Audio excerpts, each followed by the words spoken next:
Yohanes pasal yang ke-10 ayat yang ke-10.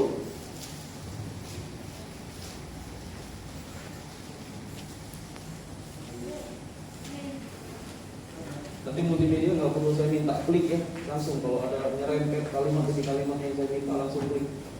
Jadi nggak perlu diperintah. Yohanes pasal 10 ayat 10. Yang udah dapat boleh katakan amin. Amin. Mari baca dengan lantang. Karena hari-hari ini banyak orang pakai masker, malas mendeklarasikan firman. Baca dengan lantang. Yang setuju katakan amin. Amin. Yohanes pasal 10 ayat 10. 2, 3, iya. Pencuri dan menyesakan. Aku datang supaya Menjadi hidup dan karunia dalam segala kelimpahan. katakan amin. Yesus berkata, iblis itu adalah pencuri. Pencuri itu nggak perlu kita minta, kita undang untuk datang. Kalau ada celah, dia pasti masuk. Jadi saya mau katakan kepada setiap kita, mari jangan duduk diam, jangan main bareng dengan iblis. Yang setuju katakan amin. Nah, hari ini saya akan share kepada saudara tentang mengenali dan menanggulangi tipu muslihat iblis. Hari ini saya batalkan jadwal khotbah saya di gereja di luar, karena saya mau sampaikan ini buat saudara. Saya rindu supaya saudara tidak ada satu orang pun yang tertawan oleh iblis. Katakan amin. Katakan amin. Katakan amin. Haleluya. Sama-sama katakan dengan saya, tahun 2022. Tahun 2022. Katakan tahun ini. Tahun ini. Katakan tahun ini. Tahun paradigma yang baru. Katakan amin. Katakan amin. Sudah. Wow. Emang iblis ini suka jadi gara-gara. Asal jangan kita yang iblis, sudah. Haleluya. Haleluya.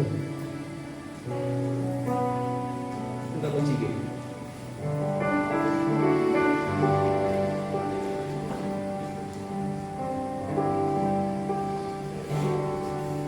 Sampai jatuh. Mari kita mulai. 1 Petrus 5 ayat 8 berkata, sadarlah dan berjaga-jagalah. Lawanmu si iblis berjalan keliling sama seperti singa yang mengaum-ngaum dan mencari orang yang dapat ditelannya. Mari sama-sama kita baca dengan suara lantang. 2, 3, iya. Sadarlah. Lawanmu.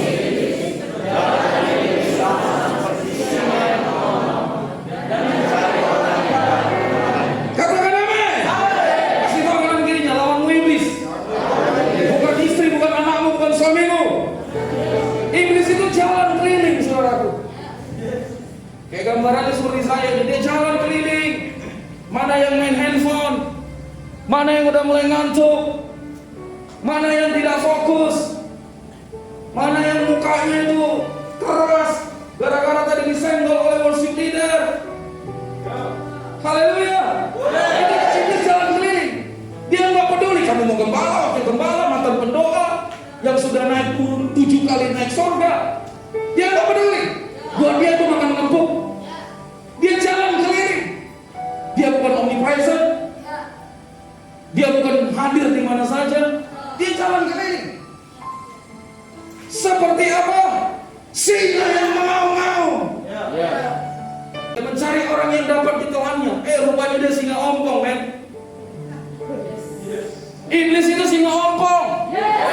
Mana ada singa menelan, itu ular sanca. Dia singa ompong. Makanya pakai tipu muslihat. Tipu muslihat itu artinya apa? Jurus. Haleluya.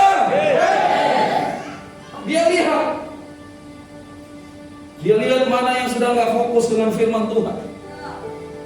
Iya kan? Kasih tahu kanan kirinya, hati-hati ada singa itu mengaum-ngaum. Bukan singa yang muda. Iya kan?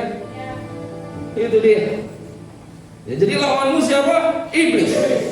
Mari kita mulai dari awal kejatuhan iblis. Yesaya pasal 14 ayat 12 sampai 15 berkata, perhatikan baik-baik di depan, saudara. Semua sudah ada di depan. Semua sudah saya siapkan di PowerPoint, karena saya mau kita cepat dan saudara tidak perlu buka Alkitab terlalu lama. Saudara perhatikan baik-baik. Wah, engkau sudah jatuh dari langit, hai bintang timur, putra fajar. Engkau sudah dipecahkan dan jatuh ke bumi, hai yang mengalahkan bangsa-bangsa, termasuk Indonesia, termasuk suku siapa saja yang ada di situ.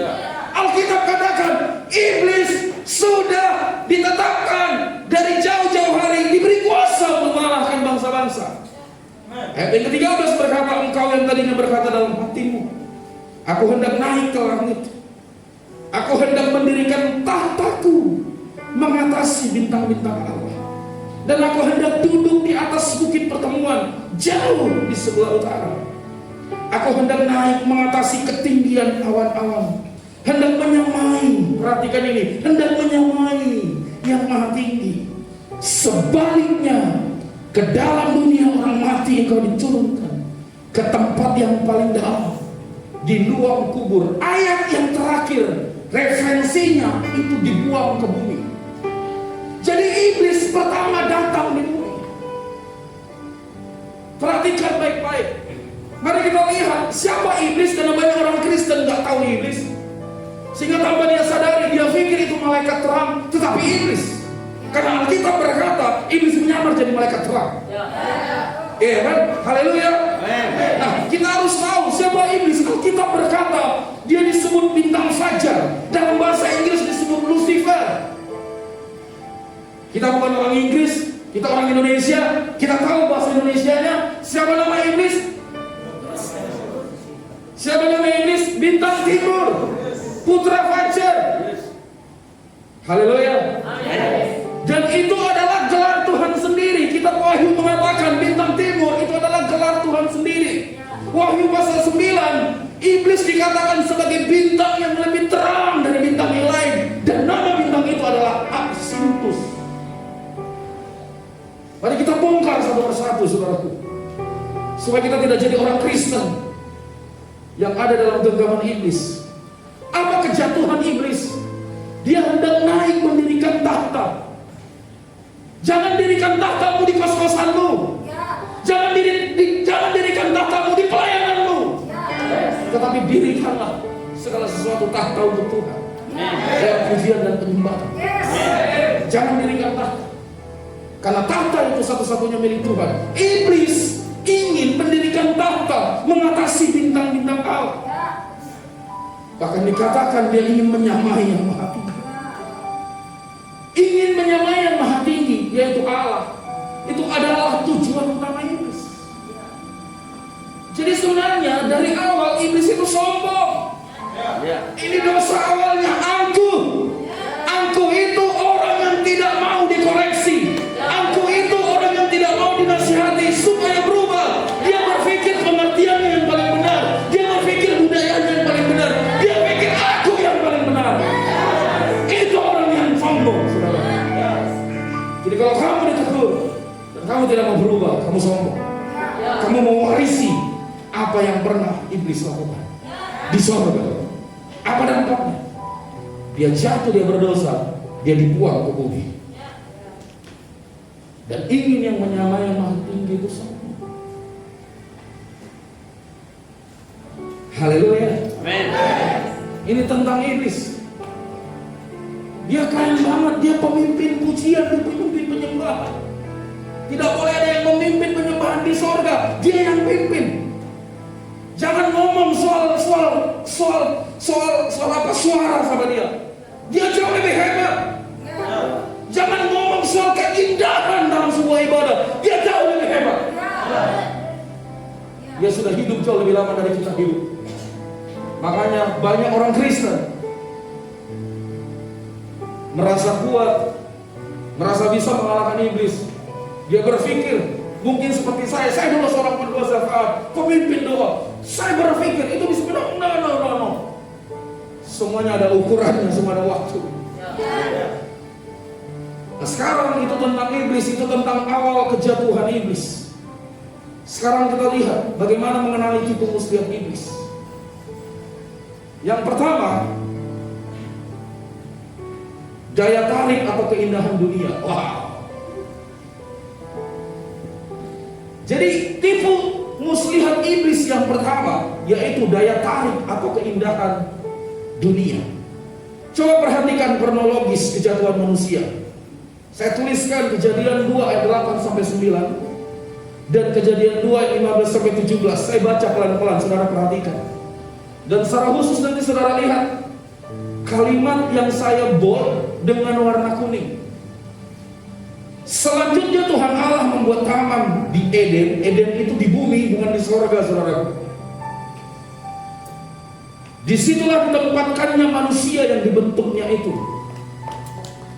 Lalu Tuhan Allah menumbuhkan berbagai-bagai pohon dari bumi yang menarik dan yang baik untuk dimakan buahnya. Dan pohon kehidupan di tengah-tengah taman itu, serta pohon pengetahuan tentang yang baik dan yang jahat. Kejadian 2:15 sampai 17 berkata, Tuhan Allah mengambil manusia itu dan menempatkannya dalam taman Eden untuk mengusahakan dan memelihara taman itu. Perhatikan, mengusahakan dan memelihara taman itu. Jadi orang Kristen sebenarnya tidak boleh malas. Orang Kristen harus bisa berjuang. Orang Kristen harus bisa bekerja, minimal untuk kami hidup dan keluargamu hidup. Lalu Tuhan Allah memberi perintah kepada manusia. Perhatikan, Tuhan Allah memberi perintah. Sama-sama katakan perintah. Perintah. Semua pohon dalam taman ini boleh kau makan. Dia bilang semua pohon dalam taman ini boleh kau makan buahnya dengan bebas. Ayat yang ke-17 berkata, tetapi pohon pengetahuan tentang yang baik dan yang jahat itu janganlah kau makan buahnya, sebab pada hari engkau memakannya pastilah engkau mati. Kita tahu tidak langsung mati secara tubuh, tetapi dia kehilangan yang paling berharga dari hidupnya. Apa?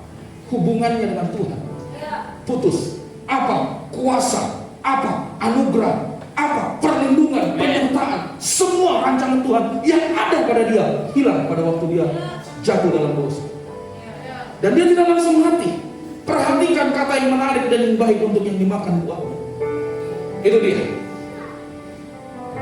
Perhatikan kata-kata yang menarik dan yang baik untuk dimakan buahnya. Ini bicara tentang apa sih? Tadi saya katakan di depan, tipu muslihat iblis yang pertama yaitu daya tarik atau keindahan dunia. Dari sejak awal Allah sudah memberikan yang menarik dan yang baik untuk kita semua. Jadi gak perlu ada daya tarik tandingan. Kalau kamu laki-laki yang sudah bersuami masih lari dengan perempuan lain, kalau di pengerja saya bilang BG. BG sama dengan bodoh. Nanti saya kasih tahu ayat Yesus yang ngomong langsung. Orang Kristen yang tahu firman tapi tidak melakukan sama dengan BG. Bahkan lebih lagi saya katakan, mari kita tepuk tangan untuk ke-BG-an kita.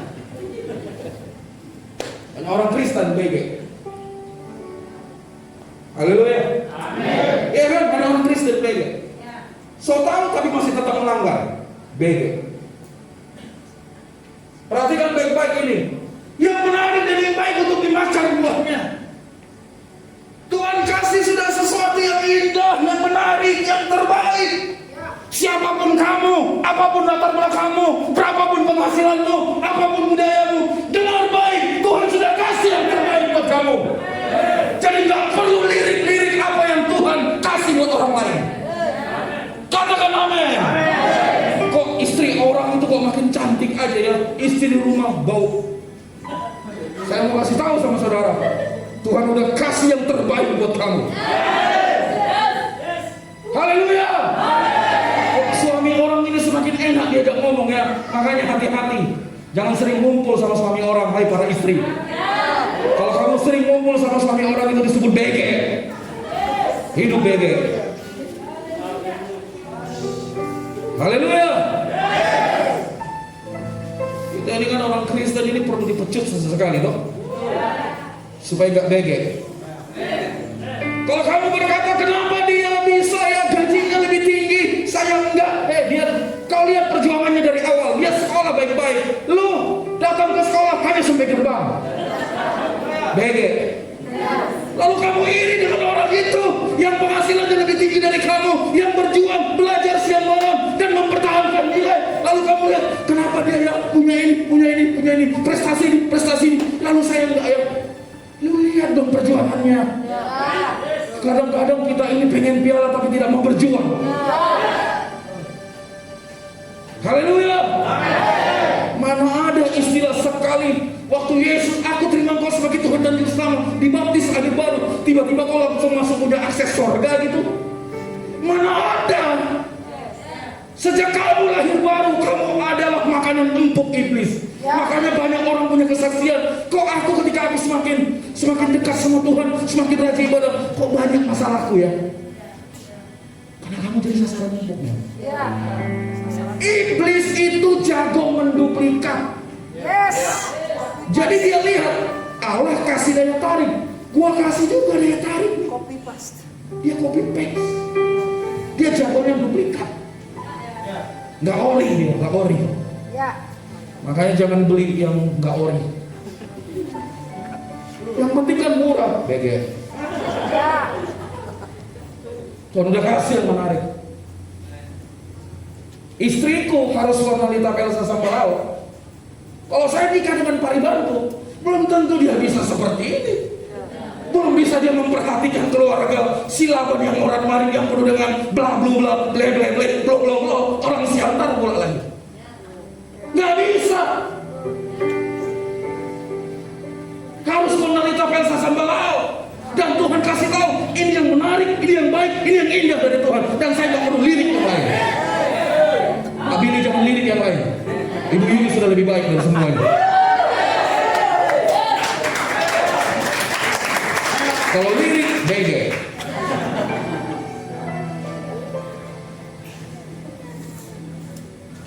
Dulu aja melayani baik-baik, lihat cewek putih, cuci. Udah melayani baik-baik, tinggalkan komitmen.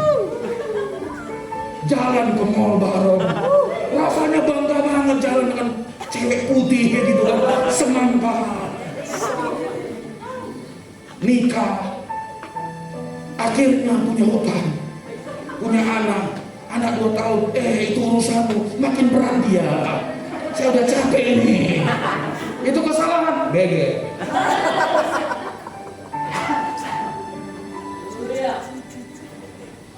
Saya nggak perlu sebut namanya lah, ya kan? Haleluya. Sudah tahu Tuhan katakan seperti itu, udah nikmati. Makanya kalau belum siap berkeluarga dengan baik, jangan kelakuanmu seperti orang yang berkeluarga, tapi kamu setengah-setengah.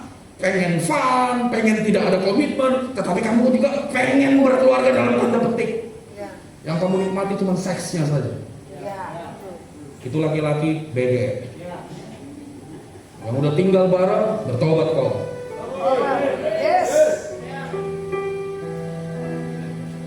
Haleluya. Gak enak sih dengarnya, tapi ya saya terus ngomong ini aja. Nanti soal BG nanti saya kasih tahu ayat di mana. Serius, saya ngomong serius. Ini saya lagi bukan memaki saudara. Ini saya lagi sedang memberikan arahan buat saudara. Perhatikan lagi kalimat yang dikuningkan itu. Serta pohon pengetahuan tentang yang baik dan yang jahat. Mungkin saudara berkata begini, kenapa Tuhan kasih pohon itu sih?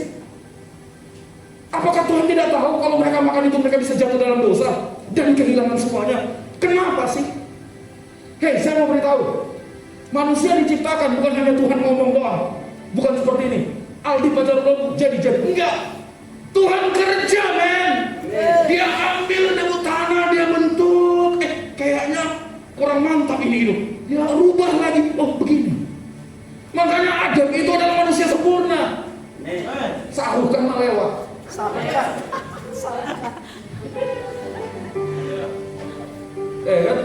Sahukan melewat. Sempurna. Tapi apakah dia nggak tahu? Dia tahu. Pertanyaannya kenapa? Dengar baik, dengar baik. Allah tidak menciptakan robot. Kalau manusia ini seperti yang dia mau, kamu begini nggak, begini, nggak bisa. Ada ayat yang mengatakan Allah itu kasih. Dan kalau Allah itu kasih, Dia nggak mungkin mau dikasihi, disembah, dipuji karena dipaksa. Kamu nggak bisa datang ke tempat ini hanya untuk sekedar meminta blessing Tuhan lewat seorang hamba Tuhan, blessing Tuhan lewat ibadah, lalu setelah itu Senin sampai Sabtu kamu tidak jaga hidupmu. Nggak bisa seperti itu, men. Haleluya. Nggak bisa. Dia kasih tempatkan itu karena Dia itu tahu Dia tidak menciptakan robot. Halo, salam Benny. Di Jepang, seluruh Asia Wetan, imam musik itu udah pakai robot. Saudara bisa bayangkan kalau gereja sedang frustrasi, diikat oleh iblis. Kalau dia berpikir, ini pemain musik ini ngambekkan ini, ganti dengan robot. Saudara perhatikan baik-baik, jangan-jangan 10 tahun ke depan isi gereja udah robot semua. Tetapi Allah tidak pernah menciptakan robot. Kalau kamu robot, nggak mungkin kamu jatuh. Tetapi kamu diberikan kehendak bebas. Free will, kehendak bebas untuk memilih. Makanya ketika kamu tahu kebenaran, kamu masih bisa menolak kebenaran. Karena kamu sadar kamu dikasih free will. Kehendak bebas itu. Haleluya. Kita bukan robot. Saya bukan robot. Umat Tuhan di tempat ini bukan robot. Tuhan kasih pohon pengetahuan yang baik dan yang jahat supaya kamu tahu ada yang tidak boleh kamu langgar, ada yang boleh kamu nikmati. Jangan ambil yang sudah Tuhan perintahkan larang. Dengar baik, jangan ambil yang sudah Tuhan perintahkan larang. Kalau kamu ambil, kamu akan kehilangan apa yang menjadi anugerah kasih karunia Tuhan. Sampai sini yang ngerti boleh katakan amin. Tuhan Yesus itu pernah dicobai oleh iblis dengan menggunakan tipu muslihat daya tarik dunia. Gak ada di sini. Matius 4 dan Lukas 4. Di kitab ini ada pola yang sama. Di pola yang pertama, Tuhan Yesus dicobai soal makan dan minum. Tetapi itu bukan bicara tentang keindahan dunia. Apa keindahan dunia yang ditawarkan oleh iblis kepada Tuhan Yesus waktu itu? Menurut kitab Matius, yang kedua dikatakan Tuhan Yesus dibawa ke bubungan bait Allah. Lalu dia katakan, jatuhkan dirimu. Yang ketiga, iblis membentangkan kemegahan dunia, keindahan dunia. Dia katakan apa? Kalau kamu sujud menyembah aku kasih semuanya. Kitab Lukas terbalik. Itu sesuai dengan pandangan penulis pada waktu itu. Tapi saya mau beritahu, kedua-duanya ini bicara tentang keindahan dunia. Yesus pun mengalami yang sama, saudaraku. Haleluya. Tapi dia menang. Apa yang menjadi daya tarik dunia yang iblis tawarkan? Lihat ini. Yang pertama, daya pikat atau pesona pribadi. Hati-hati. Apa daya pikat atau pesona pribadi? Kepintaran. Jangan kamu berpikir sekolah, tetapi kamu nggak kasih otak atau kepintaran itu untuk Tuhan. Saya mau beritahu, kamu sedang ada dalam jalan iblis. Sampai sini yang ngerti boleh katakan amin. Banyak orang berpikir, oh malas ibadah, malas mengikuti ibadah cool atau apa saja. Dia berkata apa? Saya lagi kuliah. Setuju butuh kuliah. Tapi kalau kamu libur, kalau kamu punya waktu, jangan ada alasan lain. Yes. Apalagi kesaktian. Saya ingat opung saya lupa dia meninggal 98 atau 99 tahun. Tapi tahun 94 saya dampingi dia untuk motong cabai atau motong bawang begitu ya. Dia motong, tek. Orang lama itu kan jago motong sendiri. Tek. Tiba-tiba kelingkingnya ini kepotong, saudara. Kelepas begitu. Karena dia pakai ngincang itu pakai pisau daging, pisau tulang. Lalu dia ambil begini, dia tempel. Saya ngeliat, gila juga nih ngomongnya. Itu matinya susah, saudara. Tupung saya matinya susah. Nah, bapak saya terima warisan dari dia. Waktu saya ke Jakarta, dia kasih ke saya. Itu daya tarik pesona yang iblis tawarkan. Kalau saudara datang ke Pulau Bali, masih megang-megang yang begitu. Aduh bang, aduh Pak Gembala, ini kan Pulau Bali rawan Pak. Untuk jaga-jaga, lu lupa ya Allah kita adalah Allah penjaga yang luar biasa. Yes. Lu lupa itu? Ya, tuh. Kesaktian, itu iblis tawarkan. Ya. Yang berikutnya apa? Cantik, ganteng. Lu bangga gitu kalau punya istri atau punya pacar yang putih, yang cantik, menarik secara dunia? Bege. Ya. Iblis itu semua. Lalu kamu pikir yang hitam, yang kritik itu tidak indah menurut Tuhan? Indah. Yes. Hanya laki-laki yang dijerat oleh iblis mengatakan, kamu suka perempuan apa? Oh, saya suka perempuan ini, yang putih. Alasannya dibagus-bagusin, memperbaiki keturunan. Ya. Kalau udah dimulai bersama dengan Tuhan, percayalah. Saya mau kasih tahu, percayalah, benihmu itu juga pasti benih ilahi. Yes. Makanya mulai dengan benar. Nikah mulai dengan benar. Yes. Pacaran yang benar. Yes. Ini kok pacaran, ayolah kita supaya ngirit. Satu kos aja kita, ngirit, bege.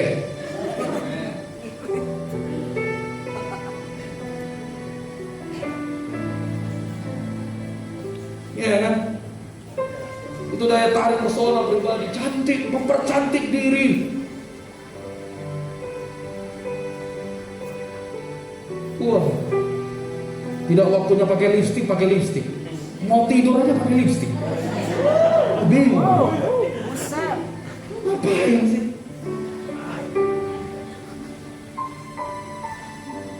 Lukas pasal 9 ayat 25 berkata, apa gunanya seseorang mengulur seluruh dunia, tetapi ia membinasakan atau merugikan dirinya sendiri? Apalagi daya tarik dunia yang iblis tawarkan. Kesuksesan berdasarkan apa yang telah dicapai di dunia. Saudara jangan pikir sukses itu artinya saudara punya mobil. Sukses itu saudara punya rumah, saudara punya bisnis yang bagus, jenjang karir yang bagus. Bodoh itu namanya. Jangan berpikir begitu. Ya. Kesuksesan menurut Yesus, waktu kamu dengar firman, kamu lakukan dengan taat, itu sukses. Itulah ukuran sukses.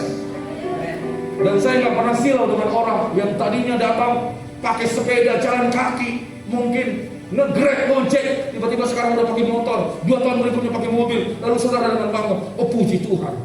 Tapi setelah itu lalu kamu mulai berangsur-angsur mundur dari Tuhan. Semakin lama makin hilang. Bege. Yes. That's right. Bukan itu ukurannya. Saya mau di bumi, di sorga, di bumi saya melimpah, di sorga masuk sorga. Saya nggak mau orang Kristen atau hamba Tuhan yang susah di bumi, lalu tapi masuk sorga. Saya nggak mau. Saya nggak mau jadi Kristen yang susah. Kenapa? Kalau saya jadi Kristen yang susah, saya tergantung sama orang. Jadi pendeta yang peminta-minta. Ya. Saya nggak mau tergantung seperti itu. Karena Alkitab berkata, Tuhanku berkata, aku mencukupkan.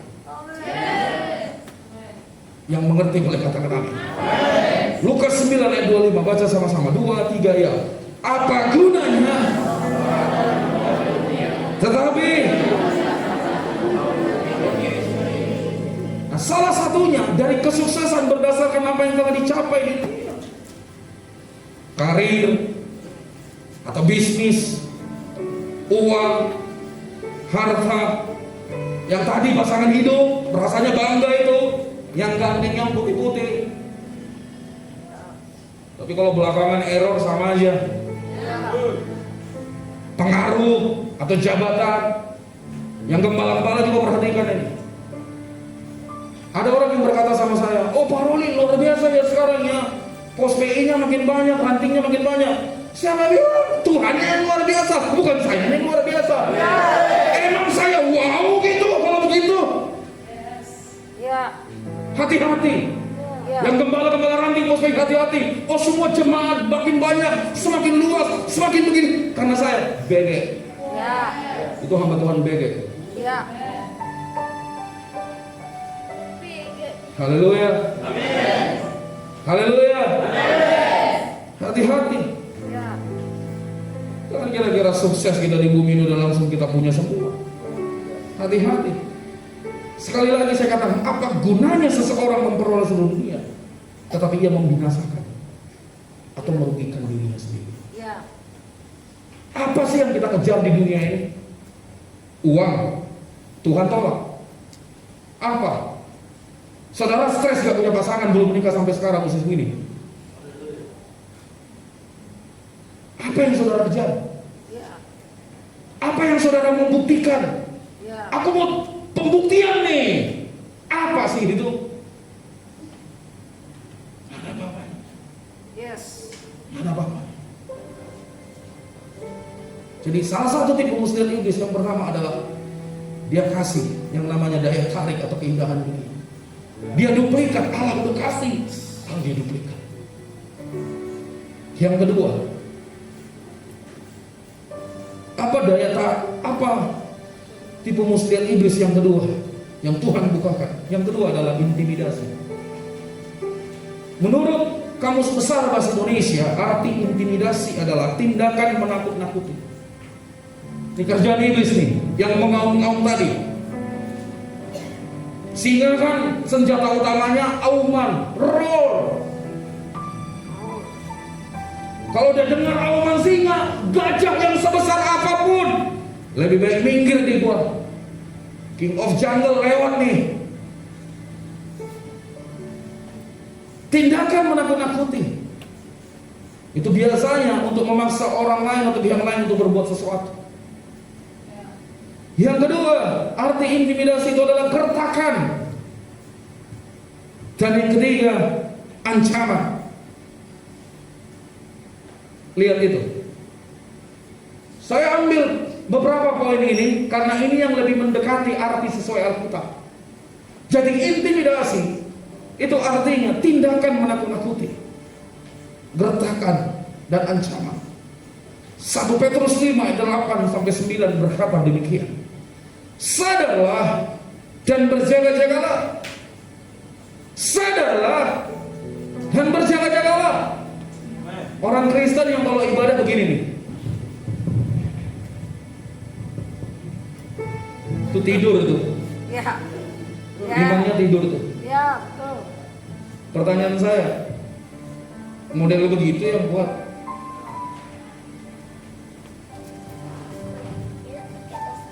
Sadarlah dan berjaga-jagalah, pakai tanda seru.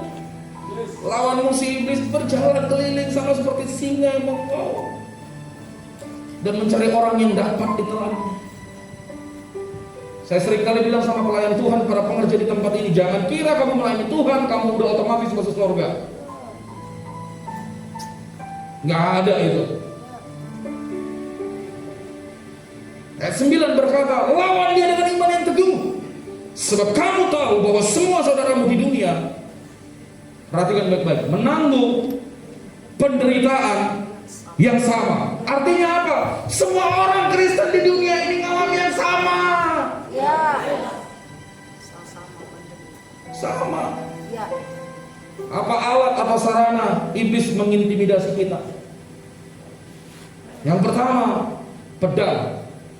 Pedang itu bicara apa? Rasa aman. Pedang itu bicara tentang apa? Masa depan. Sama di sini yang anak-anak Tuhan yang sudah mulai rasa amannya terganggu. Siapa di sini yang anak-anak Tuhan merasa masa depannya nggak jelas? Saya memberitahu, pedang iblis sudah ada padamu. Hati-hati. Kalau kamu dengar apa kata Tuhan, Seperti apa yang firman Tuhan katakan, masa depanmu itu, wow, gilang gemilang.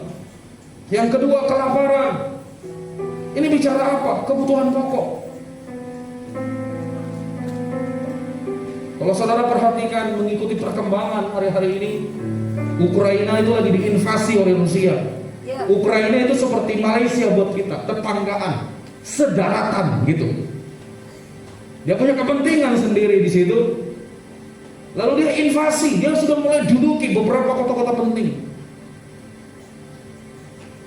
Dan NATO yang dikomandani oleh Amerika Serikat itu akan masuk. Perhatikan baik-baik, kalau NATO sudah masuk perang dengan Rusia, ini adalah negara-negara kuat yang ada di dunia. Saya mau kasih tahu sama saudara, bisa-bisa ini perang dunia ketiga. Yes. Lu masih santai-santai gitu jadi orang Kristen, lalu mati tidak mengaku dosa. Ingat, perhatikan baik-baik, dosa yang tidak diakui harus dipertanggungjawabkan di hadapan Tuhan. Kelaparan, bicara kebutuhan pokok. Gimana ya? Apalagi bulan ini gimana ya? Hati-hati. Yang ketiga, sampar. Itu bicara tentang apa? Sakit penyakit. Ini lagi sedang iblis pakai untuk mengintimidasi kita. Orang udah mulai takut. Yang satu muncul, yang satu selesai, yang satu muncul. Kita nggak tahu setelah si om ini lagi satu lagi. Bisa tante mikron kali. Kita nggak tahu. Dan saya mau kasih tahu sama saudara, siapapun presidennya, apa yang Alkitab katakan tentang kesudahan dunia ini digenapi. Siapapun presidennya, jangan berpikir, oh Jokowi pasti lebih baik. Siapa bilang? Baca Alkitab. Makanya jangan terlena dengan dunia. Jangan larut dengan dunia. Wahyu pasal 6 ayat 8 berkata, dan aku melihat sesungguhnya ada seekor kuda hijau kuning, dan orang yang menungganginya, perhatikan itu, bernama siapa? Maut. Dan kerajaan maut mengikutinya. Jadi dia tak sendiri, saudara. Iblis itu bersama dengan gerombolannya. Dan kepada mereka diberikan kuasa atas seperempat dari bumi. Untuk apa? Membunuh. Iblis pakai virus untuk mengintimidasi kita, supaya kamu mati tidak dalam iman. Saudara bisa bayangkan kalau saudara mati tidak di dalam iman kepada Yesus Kristus, tidak akurat di dalam Kristus, tidak senada dengan surga tadi yang kita nyanyikan bersama, tempatnya di mana? Berjuanglah. Dan kepada mereka diberikan kuasa atas seperempat dari bumi untuk membunuh dengan pedang, dan dengan kelaparan dan sampar, dan dengan binatang-binatang buas yang dibunuh. Wow, ini intimidasi iblis.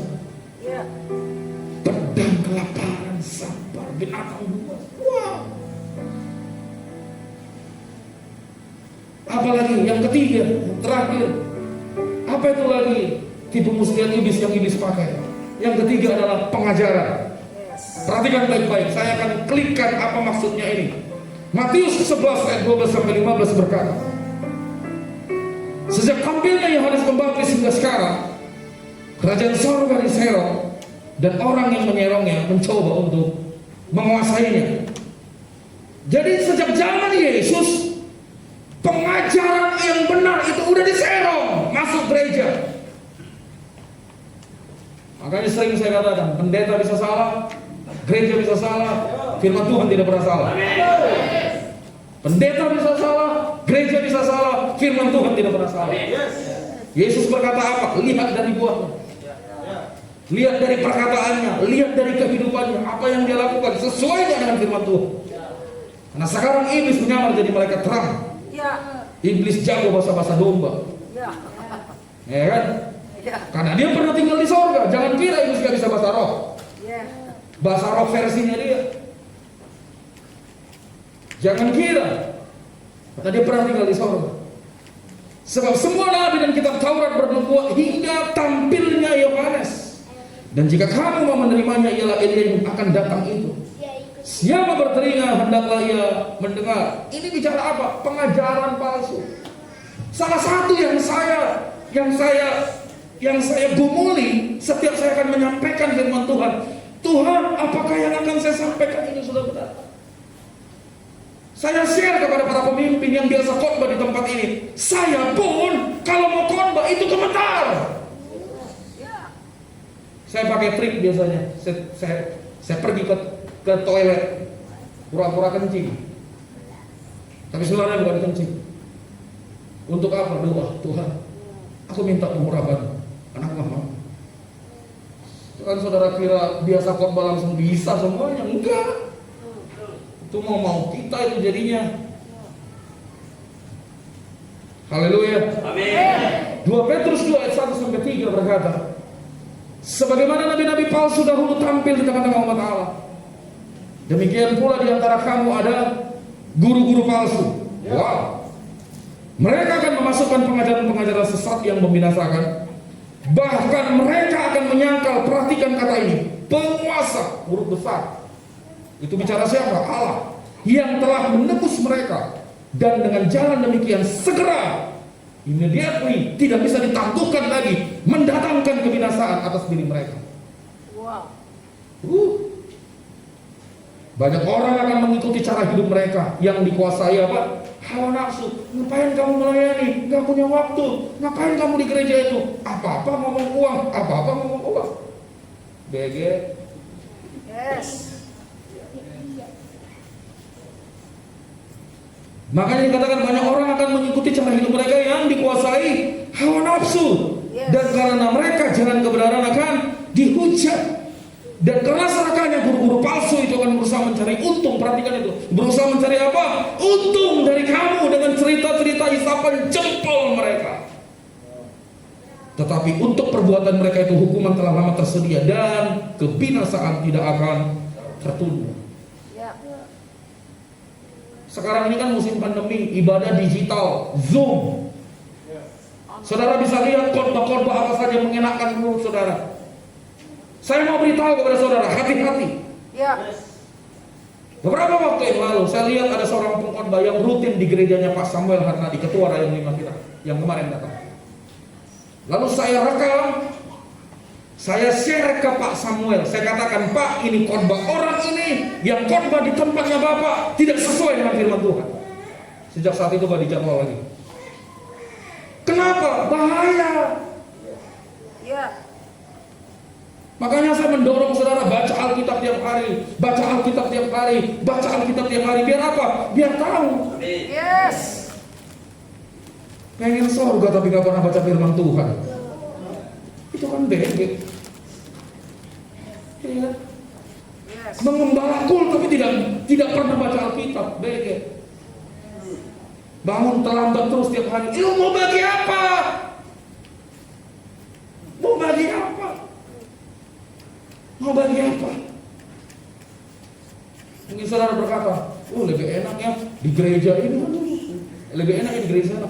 Saya punya salah nggak pernah ditegur. Ya dikatakan, shalom Sally, apa nggak pernah dibaik-baikin terus. Banding-bandingin aja terus. Ya.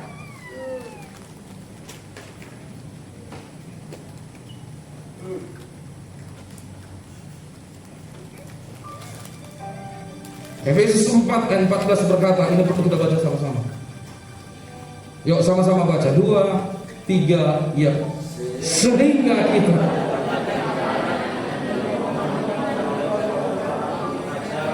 oleh dalam yang menyesatkan. Yes. Ini sekarang ini. Makanya kekristenan menurun kualitasnya. Saya katakan kepada pendoa di gereja ini, kalau lu pendoa, lu harus sama dengan saya doain jemaat. Setiap data yang masuk ke gereja ini sudah menjadi anggota jemaat, baik itu Denpasar maupun apa saja, itu akan saya doakan. Nama per nama. Nama per nama, nggak ada istilah Tuhan Yesus seluruh umat Tuhan GBI Denpasar, nggak ada. No. Saya bilang sama pendoa, kalau kamu nggak mau doa, jangan jadi pendoa. Ngapain keren-kerenan masuk jadi pendoa, tetapi kamu gak pernah berdoa? Tiap hari supaya saudara dilindungi, supaya saudara disertai, supaya saudara dibela. Melenceng, itu Tuhan dia melenceng, arahin lagi balik. Itu tugas saya dan para pendoa. Ya kadang-kadang ditegur wajar lah. Kenapa? Karena kita bukan lagi anak-anak.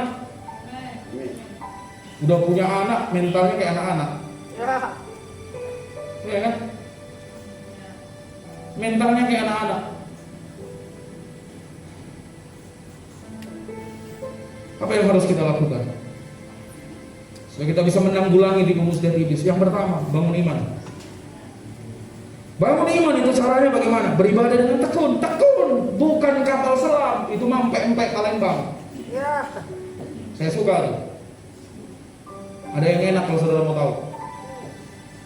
Empek-empek Palembang, kapal selam. Kadang-kadang Kristen itu kapal selam. Hari ini hadir di atas, tiba-tiba lama nongol lagi. Itu empek-empek kapal selam, Kristen kapal selam. Kenapa nggak hadir? Itu loh Kak, aduh ya Allah, dia ada aja. Apa sih? Mau masuk surga begitu? Mana ada? Bangun imanmu, beribadah dengan tekun.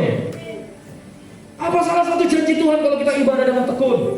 Keluaran 23:25 berkata, apabila kamu beribadah kepadaku dengan sungguh-sungguh, maka aku akan memberkati roti minumanmu, roti makananmu, dan air minumanmu, serta menjauhkan kamu dari tengah-tengah penyakit.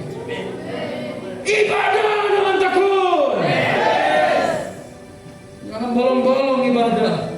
Saya bilang sama istri saya, memang harus dia istri saya, bukan pariban saya. Kalau kita nggak masuk rumah sakit, nggak patah kaki, tetap harus pelayanan. Patah kaki aja tetap pelayanan. Kalau baru masuk ICU baru.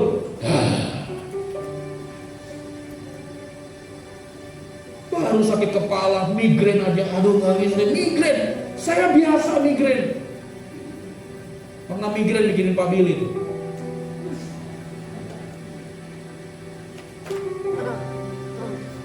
Biasa aja. Saya lagi nyetir motor, dia ada di belakang. Bil, ini saya lagi migrain nih. Hah? Migrain Bang? Iya, saya lagi migrain. Biasa aja. Nikmati rasa sakitmu, men. Yes. Kalau orang Kristen nggak bisa menikmati rasa sakit, bege. Ya. Biasa aja lah, nggak usah cengeng. Ya. Aduh, keserempet motor. Terus digendong gitu. Terus saya harus ngomong, wow gitu. Apaan sih? Orang Kristen mau gitu. Beribadah dengan tekun. Amin. Berdoa. Ya, kalau kita udah nggak punya kegairahan lagi berdoa, wow. Salah satu ukuran saya tahu ada di koridor yang benar, di arahan Tuhan yang benar, adalah kalau saya masih punya kerinduan berdoa. Karena saya sampai ke titik ini, panggilan saya dimulai dari seorang pendosa taat. Karena Tuhan tidak pernah menghilangkan panggilan yang lama ketika saya masuk menjadi seorang gembala sidang. Baca firman Tuhan setiap hari. Apalagi puasa. Tiap Sabtu gereja ini puasa. Puasa dong. Aduh, aku gastritis. Apa itu? Sakit mah. Aku gak bisa puasa. Lu yang bikin lu sakit mah. Yes. Ya. Ayo makan. Nanti saja. Bisa. Ayo makan. Someday nanti ya.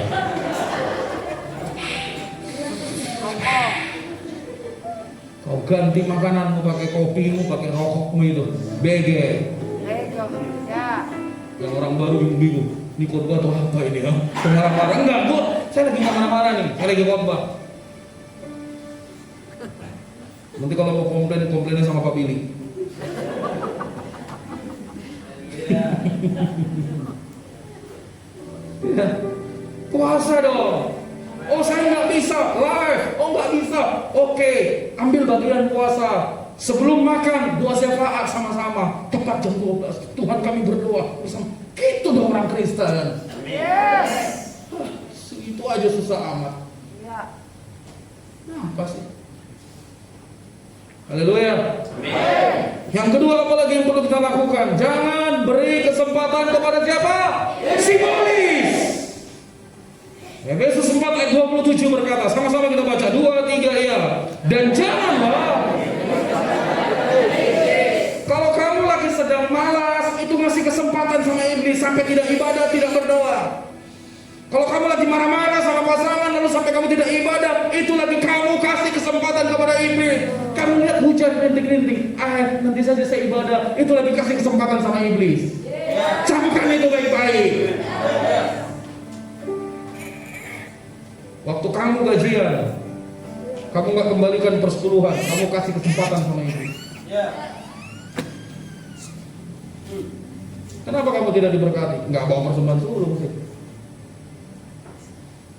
Rasain lah. Kalau ini diam semua, susah ngomongnya semua. Ya kan? Susah ngomongnya. Jangan beri kesempatan kepada iblis. Iya dong. Saya bolak-balik diomongin orang, udahlah, yang penting Tuhan tahu lah. Yang penting orang-orang sekitar saya tahu saya bagaimana. Ngapain dengerin orang? Ya kan? Ngapain? Jangan kasih kesempatan kepada iblis. Kalau orang lain makin maju, kalau orang lain makin baik hidupnya, jangan kau iri. Kalau kau iri, kau lagi kasih kesempatan sama iblis. Dia pindah ke kos-kosan yang lebih baik, yang kamar mandi di dalam, kau harus kamar mandi di luar, ngantrinya pre. Harus mandi lebih awal supaya kamu bisa ibadah tepat waktu, tidak apa itu, tidak terlambat lagi. Kalau kau bisa lakukan itu, kamu tidak memberi kesempatan kepada iblis. Iya dong. Ya. Kalau kau tahu hari ini kamu harus ibadah, hari Sabtu kamu nonton online terus YouTubean, lama-lama kau jadi YouTuber. YouTuber yang tak berpenghasilan. Ya, kau habiskan kuotamu aja tiap waktu itu. Oh, saya suka itu. Ngapain sih? Jangan beri kesempatan kepada iblis, men. Dan yang terakhir, hidup sesuai firman Tuhan atau taat. Tadi saya janji ngasih ayat soal BG tadi ya. Buka Matius pasal 7. Supaya saya tidak sesat, dibilang ini live nih. Ini mau bakal dimunculin di YouTube nih. Apa? Matius pasal 7.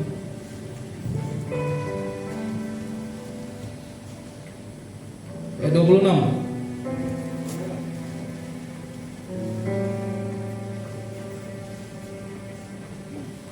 Sama-sama kita baca. Matius 7 ayat 26. 2, 3 ya. Tetapi setiap orang yang mendengar dan sama dengan, stop dulu di sini. Yang ngomong ini siapa? Tuhan Yesus. Saya cuma meneruskan. Selesai. Tapi saya lebih ringankan dikit supaya saudara tidak merasa tersenggeng. Saya nggak bilang bodoh, saya bilang BG aja. BG, soal BG ini Christine Petronella Cecilian Lunak itu tahu banget tuh. Karena dulu dia juga generasi BG. Sekarang bisa jadi bijak.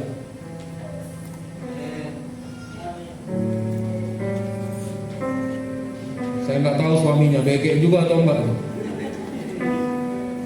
Tahu firman tapi nggak melakukan.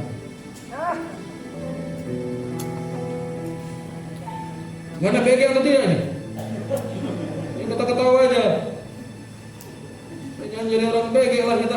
Ini ayatnya dikatakan apa? Alkitab berkata apa? Yesus berkata apa? Dalam Alkitab saya, karena dua bahasa, setiap perkataan Yesus itu pakai tinta merah. Yesus berkata apa? Setiap orang yang mendengar perkataanku ini dan tidak melakukannya, sama seperti orang apa? Bodoh. Jadi orang bodoh bukan karena dia tidak bersekolah, bukan karena kamu tamatan SD atau bahkan tidak bersekolah sama sekali. Tapi orang bodoh tahu firman tapi tidak melakukannya. Ya, betul. Renungkan baik-baik. Haleluya. kita bangkit berdiri.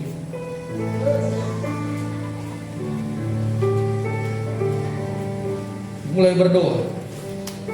Korea labas sandana labara labara